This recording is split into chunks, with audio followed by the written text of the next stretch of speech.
안녕하세요. 이 박사입니다. 오늘 여러분들과 함께할 주제는 비만과 암의 상관관계입니다. 비만이 암에 미치는 영향은 여러분이 생각하는 것보다 더욱더 심각합니다. 따라서 오늘 영상을 통해 최신 데이터와 연구를 토대로 핵심만 정확하게 설명드리겠습니다. 여러분, 시작하겠습니다. 지난 수십 년간 전체 암 사망률은 지속적으로 하락해 왔습니다. 반면 비만과 연관된 암은 감소 속도가 더디거나 일부 암들에서는 오히려 증가하는 추세가 나타나고 있습니다. 이와 관련하여 미국 질병통제예방센터인 CDC는 과체중 및 비만과 관련된 암이 13종이며 미국에서 진단되는 전체 암의 약 40%를 차지한다고 하였습니다. 비만 연관 암에는 식도 선암, 폐경 후 유방암, 대장 및 직장암, 자궁내막암, 담낭암, 위암, 신장암, 간암, 난소암, 췌장암, 갑상선암, 수막종, 다발성 골수종이 포함됩니다.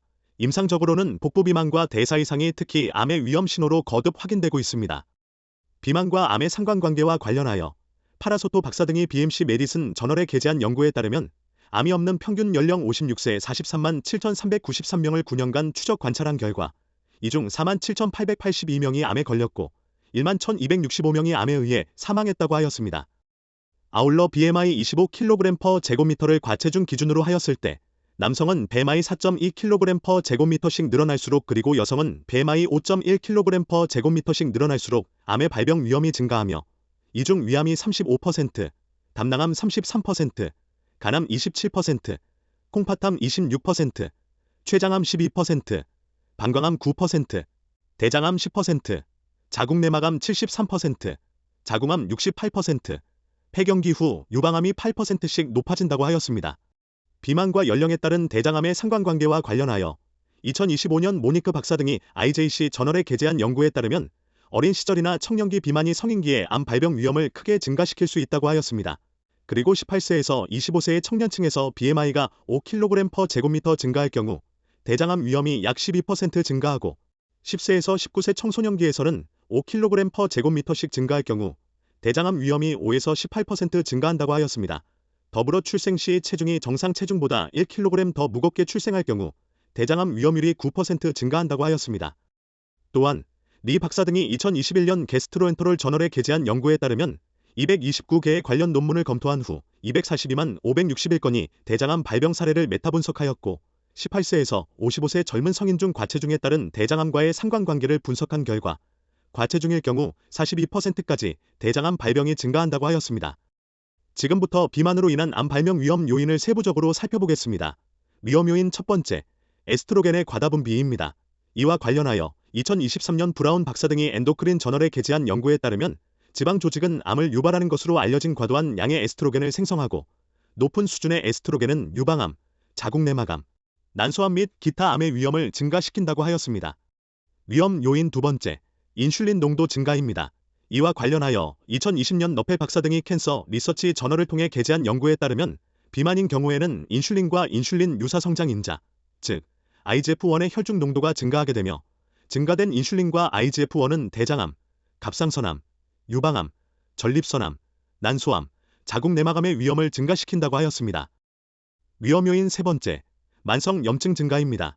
이와 관련하여 2019년 그린튼 박사 등이 이뮤너티 저널을 통해 게재한 연구에 따르면 비만인 사람들은 대부분 염증 수치가 증가하여 있으며 높은 수치의 염증은 여러 가지 메커니즘을 통해 종양 성장을 직접적으로 촉진한다고 하였습니다. 위험 요인 네 번째, 세포 성장 방해입니다. 이와 관련하여 2024년 김 박사 등이 바이오메더신즈 저널에 게재한 연구에 따르면 지방세포는 아디포카인이라는 호르몬을 분비해 세포 성장을 자극하거나 억제할 수 있습니다. 예를 들어 아디포카인의 일종인 레틴의 혈중 농도는 체지방이 늘어날수록 증가하며 높은 렙틴 수치는 비정상적인 세포 증식을 촉진할 수 있습니다. 반면 또 다른 아디포카인인 아디포넥틴은 종양 성장을 억제하는 항증식 효과가 있을 수 있는데 비만인은 정상 체중인 사람보다 아디포넥틴 수치가 낮아 이로 인해 종양 성장이 촉진될 가능성이 있다고 하였습니다.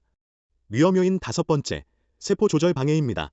이와 관련하여 배우주 박사 등이 2024년 캔서 바이알러지 세미나에서 발표한 연구에 따르면 지방세포는 다른 세포 성장과 대사 조절제에 직간접적인 영향을 미칠 수 있는데 여기에는 포유류의 표적인 나파마이신과 MP 활성화, 단백질 키나아제가 포함되며 둘 다 자가 포식을 조절하는 데 관여하기 때문에 지방세포에 의해 면역세포가 손상될 경우 암을 유발할 수 있다고 하였습니다. 위험 요인 여섯 번째, 위식도 역류 유발입니다. 이와 관련하여 첸 박사 등이 2012년 게스트로 인테스터넬 앙칼러지 저널에 게재한 연구에 따르면 비만이 암 위험에 영향을 미칠 수 있는 다른 가능한 메커니즘으로는 위식도 역류질환을 유발하는 하부식도 괄약근에 대한 기계적 효과, 종양 면역력 저하, 그리고 발달 중인 종양을 둘러싼 조직 구조의 변화를 통해 암을 유발할 수 있다고 하였습니다. 위험 요인 7번째, 내부 장기 부피의 증가입니다. 이와 관련하여 2020년 장 박사 등이 티슈즈 앤드 오어건즈 저널에 게재한 연구에 따르면 비만에 의해 증가된 지방은 장기의 크기를 증가시키고 부피의 증가 비율은 신장이 55%, 간 68%, 췌장 38%가 증가하며 부피가 커진 장기는 변이 암세포 수가 증가하여 암 발생 위험률이 증가시킬 수 있다고 하였습니다. 이상과 같이 비만이 각종 암에 직접적인 영향을 미치고 있음을 학술적 연구를 통해 입증되었습니다. 그리고 최근 2025년 미국 내분비학회 연례학술대회에서 비만과 연관된 암 사망률이 20년간 3배 증가하였다는 발표가 있었습니다. 즉, 비만은 암을 유발하는 직접적인 요인으로 작용할 수 있는 것입니다. 따라서 비만을 관리하여 암을 예방하는 것이 매우 중요합니다. 그리고 운동을 통해 비만을 관리하는 것이 암을 예방하기 위한 최선의 방안입니다. 이와 관련하여 록 에게드 리서치 그룹이 2020년 오비서티 저널에 게재한 연구에 따르면 과체중 또는 비만이면서 제2형 당뇨병을 가진 성인 5,145명을 대상으로 11년간 추적 관찰한 결과 주당 175분의 중등도 신체 활동을 할 경우 비만 관련 암이 16% 감소하는 것으로 나타났다고 하였습니다. 또한 2020년 미국 국립암연구소에서 발표한 메타 연구 분석 결과에 따르면 높은 신체 활동 수준은 방광암 15%, 유방암 12에서 21%, 대장암 19%, 식도선암 21%, 신장암 21에서 23%, 위암 19%를 각각 감소시킨다고 하였습니다. 더불어 2018년에 발표된 미국 보건복지부 신체활동 지침 제2판에 따르면 높은 건강상의 이점과 암을 포함한 만성질환의 위험을 줄이기 위해서는 주당 유산소 운동은 중강도로 할 경우 150분에서 300분, 고강도 유산소 운동을 할 경우 75분에서 100분을 권장하며 주당 최소 2일 이상의 근육 운동을 하여야 하고 추가적으로 평형감각 운동을 해야 한다고 하였습니다. 이외에도 수많은 연구들이 운동을 통한 비만 관리가 암을 예방하는 가장 효과적인 방법이라고 보고하고 있습니다. 여러분, 오늘 내용을 정리하겠습니다. 비만은 단순히 체중의 문제가 아니라 여러 종류의 암과 직결된 심각한 건강 위험 요인임을 확인했습니다. 그리고 수많은 학술 연구와 최신 데이터를 통해 비만이 암의 발병률과 사망률을 높인다는 명확한 증거도 살펴보았습니다. 하지만 희망적인 점도 있습니다. 운동을 통한 비만 관리가 바로 암 예방의 핵심이라는 사실입니다. 즉, 신체 활동은 최고의 암 예방 백신이라고 할 수 있습니다. 지금 당장 하루 10분이라도 더 움직이고 앉아있는 시간을 줄이며 꾸준히 몸을 움직이는 습관을 만들어 보세요.